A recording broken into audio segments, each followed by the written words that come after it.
अयोध्या से लगभग 10 किमी दूर एक दर्शन चौकी है और दर्शन चौकी से 3 किमी दूर एक गांव लगता है। दरअसल गांव यह सोशल मीडिया पर बहुत ज़्यादा सुर्खियों में है। हर कोई इस गांव में घटी एक घटना के बारे में जानने की कोशिश में जुड़ जाता है। दरअसल एक पत्रकार जब इस गांव पहुंचता है, वहां जाने के बाद एक महिला से मुलाकात करता है। माइक उसके सामने करते हुए एक सवाल पूछता है कि क्या तुम भी वहां पर गई थी? तो उस महिला ने कहा कि हाँ, मैं भी वहां पर गई थी। मैंने जो अपनी आंखों से देखा वह देखते ही रह जाती है। बताती है कि सखे नाले के पास बिना कपड़ों के एक लाश मिलती है, जिसके हाथ पैर दोनों बंधे हुए थे। करीब से देखा तो ऐसा लग रहा था कि शरीर का कोई ऐसा हिस्सा नहीं है जहां पर उसे पीटा नहीं गया हो, जहां पर उसको चोट ना पहुंचाई गई हो। आंखों को देखकर लग रहा था जैसे किसी ने उसकी आंखें फोड़ दी हो।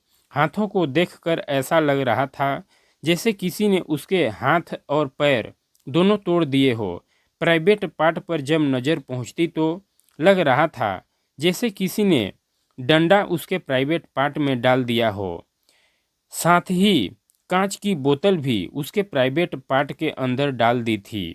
और जब गौर से देखा तो लगा जैसे उसकी पोटी भी निकल गई है। इस दृश्य को देखने के बाद वो महिला बेहोश होकर गिर जाती है और जब उस महिला को वहां से उठाकर घर लेकर जाते हैं तब जाकर उसे होश आता है। पत्रकार ने पूछा कि तुम कौन हो? उसने कहा कि जो लड़की मरी है उसके साथ ये दरिंदगी हुई है। दरअसल वो उसकी भाभी लगती है, उम्र में छोटी है। लेकिन जैसे ही पत्रकार ने उससे बातचीत की तो पत्रकार भी सन्न रह जाता है। इसके बाद यह बयान उस महिला का सोशल मीडिया पर बहुत तेज़ी के साथ वायरल होने लगता है। दरअसल आज की इस कहानी के माध्यम से करीब 22 साल की वो लड़की जो घर से निकली थी एक धार्मिक कार्यक्रम में और वह वापस लौटकर कभी आती नहीं है और घर वाले उसकी राह ताक रहे थे, उसको जहाँ तहाँ ढूंढने की कोशिश कर रहे थे। जिस रूप में वो लड़की मिलती है उस रूप की चर्चा आज चारों तरफ है।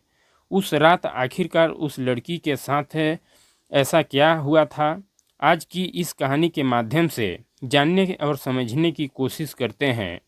तो आप सभी को नमस्कार और आप सभी से वही छोटा सा रिक्वेस्ट है कि हमारे वीडियो को लाइक और चैनल को सब्सक्राइब कर लें ताकि मेरा भी हौसला बढ़ता रहे। तो आज की जो सच्ची घटना है आपको सुनाने जा रहा हूँ। यह सच्ची घटना है उत्तर प्रदेश के अयोध्या के पास ही दर्शन चौकी लगती है और दर्शन चौकी से लगभग 3 किमी दूर एक गांव लगता है।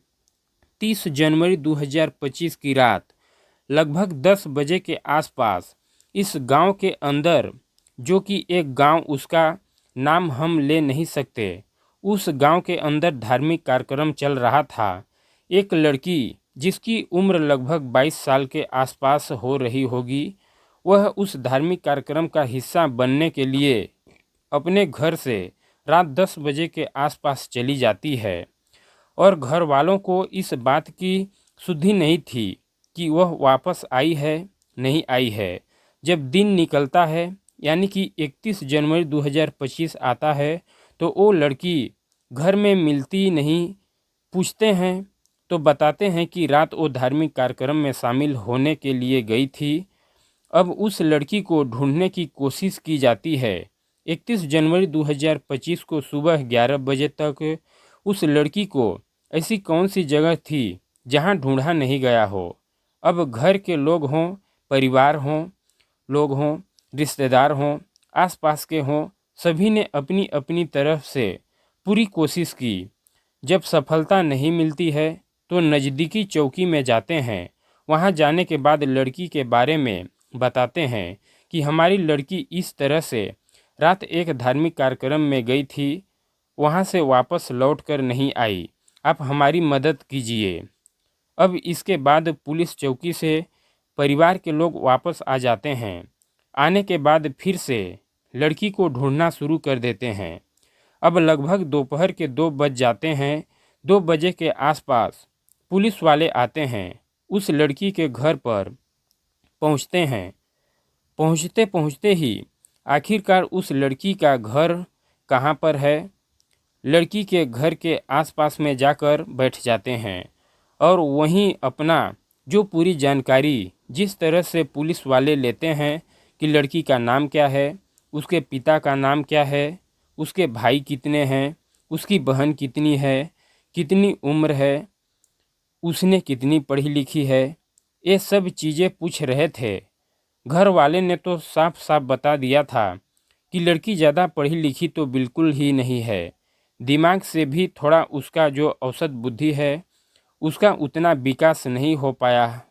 जो पुलिस वाले आए थे उन पुलिस वालों ने वहीं आराम से बैठकर ही पूरी अपनी कार्रवाई पूरी कर ली। उस लड़की को ढूंढने की बिल्कुल जरा से भी जहमत नहीं उठाई। यहाँ से पुलिस वाले चले जाते हैं।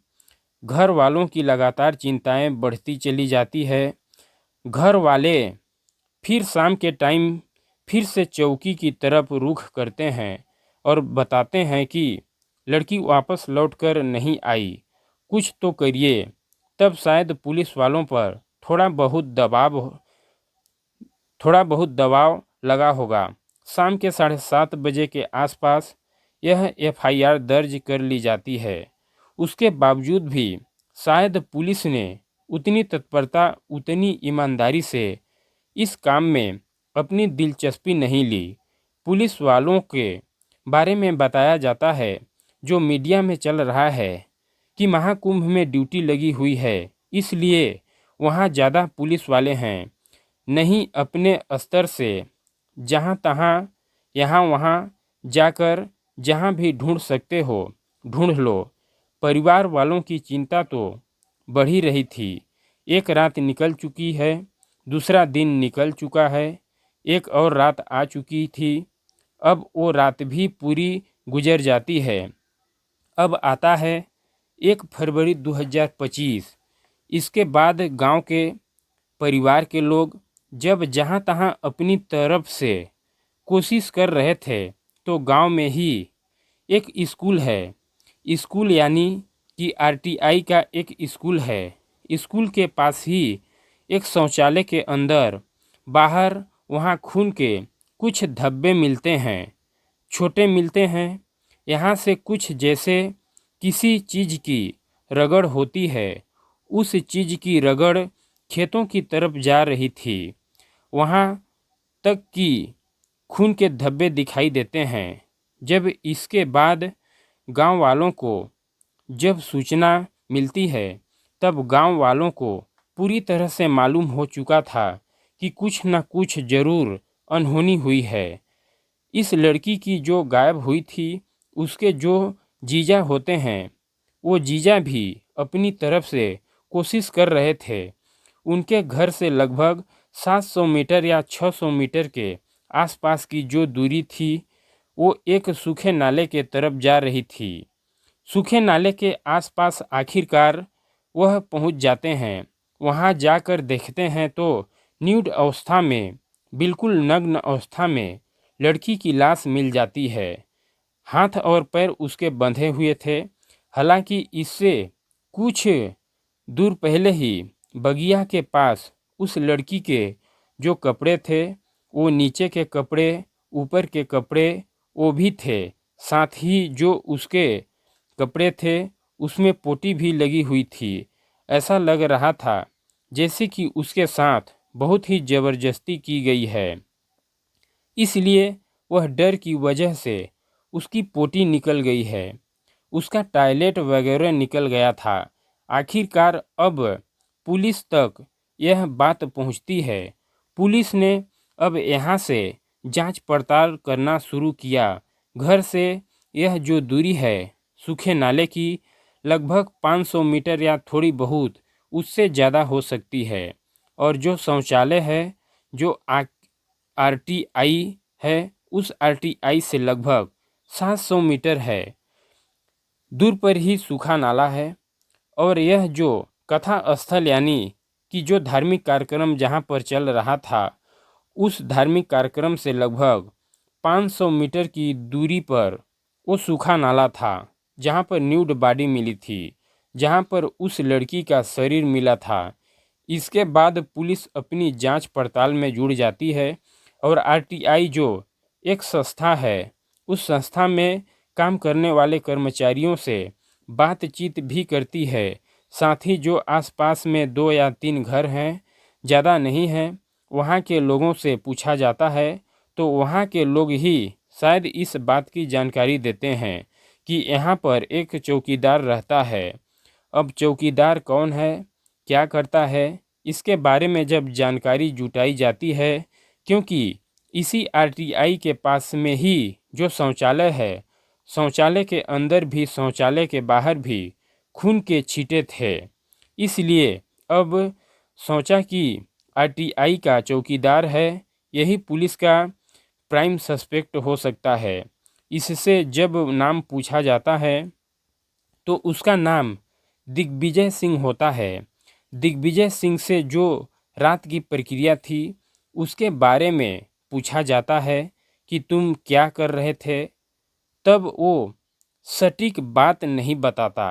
हालांकि जब पुलिस ने उनसे पूछताछ की तो ये पुलिस की पूछताछ में और साथ ही गांव से कुछ दूरी पर एक आसपुर में एक शराब का ठेका होता है, वहाँ पर सीसीटीवी कैमरा लगा होता है। ये दिग्विजय सिंह और उसका जो साथी होता है उसका नाम हरिराम होता है, वहाँ पर ये शराब की बोतल लेने के लिए जाते हैं। शराब लेकर आते हैं और शराब लाने के बाद उसको पीते हैं। अब यहाँ से कुछ देर के बाद इनका एक और साथी होता है जिसका नाम विजय साहू होता है। विजय साहू ये बोतल ख़त्म हो जाता है, तब ये दूसरी बोतल लेने के लिए अकेला जाता है।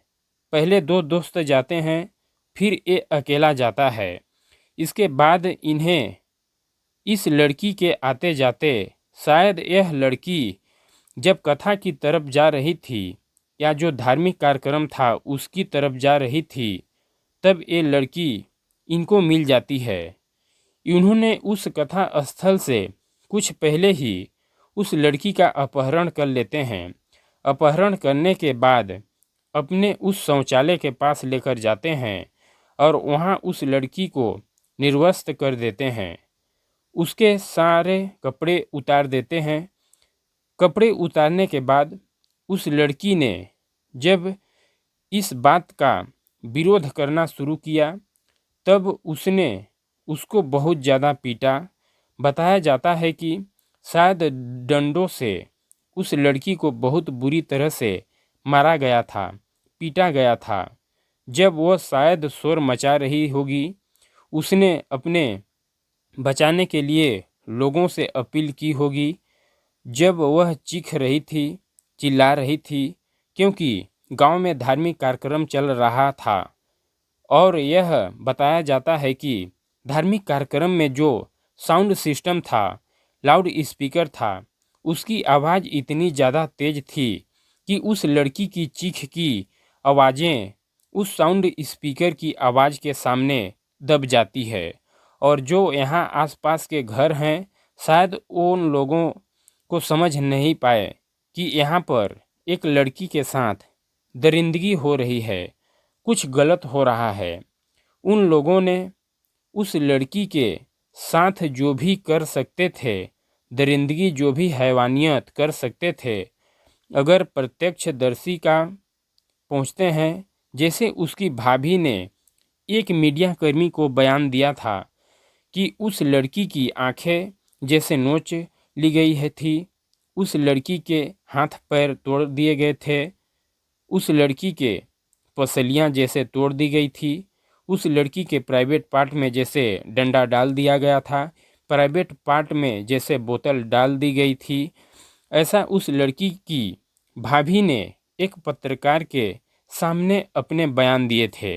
हालांकि मीडिया ने जब पोस्टमार्टम रिपोर्ट के बारे में पुलिस वालों से जानने की कोशिश की तो पुलिस वालों ने 1, 2, 3 दिन बीत जाने के बाद भी यह जो पोस्ट मॉडल रिपोर्ट थी उसके बारे में कोई ज़्यादा तफसील से जानकारी नहीं दी।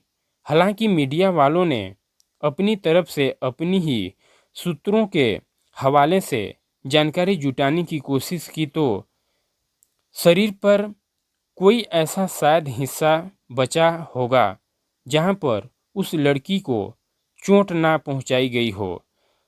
30 से ज़्यादा उसके ऊपर चोट के निशान थे। उसकी पसलियां वगैरह भी टूट गई थी। हालांकि पुलिस ने इस थ्योरी को बिल्कुल पूरी तरह से गलत साबित करने की बात कही है। उन्होंने कहा कि उस लड़की की आंखें नहीं फोड़ी गई थी, उसके हाथ पैर नहीं तोड़े गए थे। अगर नहीं तोड़े गए थे तो पूरी रिपोर्ट क्या है उसको भी सामने लाना चाहिए था। आज इस घटना को यानी कि 4 फरवरी 2025 को मैं सुना रहा हूँ। इस लड़की की लाश मिली थी 1 फरवरी 2025 को, लेकिन मीडिया में इस तरह की जो उसकी पोस्टमार्टम की रिपोर्ट थी वो पूरी तरह से सामने नहीं आई थी।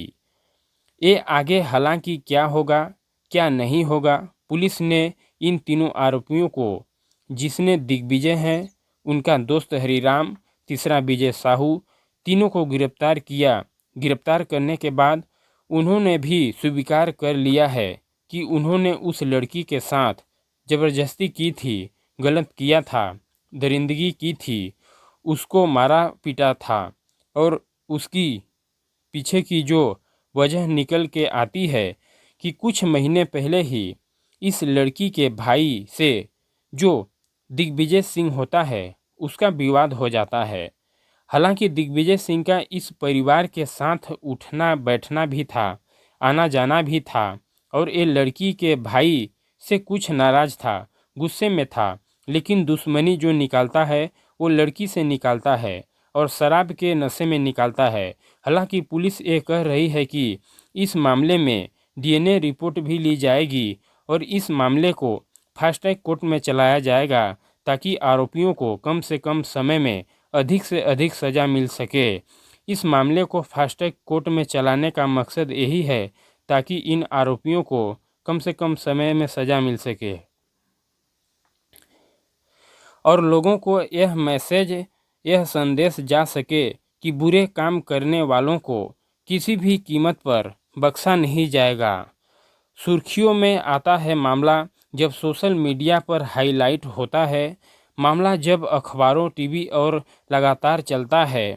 अब देश के बड़े बड़े नेता हों, चाहे वो प्रियंका गांधी हों या चाहे वो राहुल गांधी हो, चाहे मायावती हो, चाहे अखिलेश यादव हों या फिर चंद्रशेखर आज़ाद रावण हो या फिर क्षेत्रीय सांसद अवधेश प्रसाद हों, जब उन्होंने इस मामले को पुख्ता के साथ उठाया और यह सोशल मीडिया पर लगातार मामला वायरल होने लगा है, तो उसके बाद सरकार भी इसमें सचेत होती है।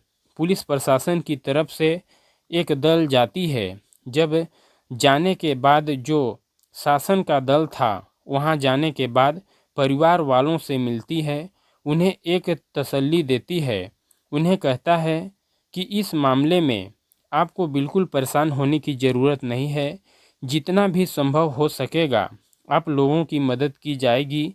परिवार वालों की आर्थिक रूप से यानी कि 4,12,500 की सरकार की तरफ से मदद भी कर दी जाती है और साथ ही कहा जाता है कि जब इस मामले में कोर्ट में सुनवाई होगी यानी कि सज़ा दिलाई जाएगी, सज़ा सुना दी जाएगी, तब उसके बाद फिर 4,15,000 फिर से परिवार की आर्थिक रूप से मदद की जाएगी। इस घटना के बाद लोग सन्न रह गए, सोचने पर मजबूर हो गए हैं, क्योंकि इस लड़की के साथ जो होता है वो वाकई में बहुत भयानक होता है। भयानक इसलिए भी होता है क्योंकि वो एक ऐसी लड़की है 22 साल जिसकी उम्र है। आसपास के लोग उसको बहुत ज़्यादा प्यार करते हैं, उसको चाहते हैं, क्योंकि उस लड़की के दिमाग का जो विकास है औसत रूप से उतना नहीं हुआ है। हालांकि वो घर के सारे काम करती है, सबके साथ वो बहुत अच्छे से व्यवहार करती रहती है, इसलिए सभी लोग जो उसको प्यार करते हैं। इसलिए जब वो गायब हो जाती है तो गायब होने के बाद सभी लोगों ने उसके साथ बड़ी संवेदना व्यक्त की। सभी लोगों ने उसको ढूंढने में मदद की। लेकिन जैसे ही इस घटना के बारे में पता चलता है तो लोग का बुरा हाल हो जाता है। लोग सोचने पर मजबूर हो जाते हैं। लड़की इन आरोपियों में से एक आरोपी को अपना जीजा भी कह रही थी, बुलाया करती थी, जिसको बड़ा सम्मान दिया करती थी। वो भी उसके साथ ऐसा गंदा और घिनौना कृत्य करेगा, किसी ने सोचा नहीं था। दोस्तों, इस पूरी घटनाक्रम को सुनाने का उद्देश्य भी किसी को परेशान करना नहीं है, किसी का दिल दुखाना नहीं है, बल्कि आप सभी को सचेत और जागरूक करना है। आपको और वाकई पुलिस भी वैसे इसमें तारीफ करनी पड़ेगी। बिल्कुल अंधा कत्ल होता है। पुलिस ने भी इस मामले में बड़ी तत्परता दिखाई और तत्परता दिखाने के बाद जो भी वैज्ञानिक साक्ष्य होते हैं, सीसीटीवी रिपोर्ट होती है और जो कुछ उनके खुद के अपने सोर्सेस होते हैं, उनके माध्यम से, हालांकि यह बात उन आरोपियों के, चाहे वो विजय साहू हों, चाहे वो हरिराम हों या फिर दिग्विजय सिंह, उनके परिवार वालों के गले नहीं उतर रही है। उनको लग रहा है कि उनके परिवार के लोगों को फंसाया गया है। इस मामले में कोई पुख्ता सबूत नहीं दिए गए हैं। पुख्ता सबूत जब दिए जाएंगे तभी शायद उन्हें तसल्ली होगी। पुख्ता सबूत घर वालों को नहीं बल्कि अदालत में दिए जाएं, कोर्ट के सामने दिए जाएं। कोर्ट यह तय करेगा कि वह सही है या गलत है। आज की इस वीडियो में सिर्फ इतना ही। मिलते हैं अगले दिन एक और सच्ची कहानी, सच्ची वीडियो के साथ। तब तक के लिए जय हिंद, जय भारत।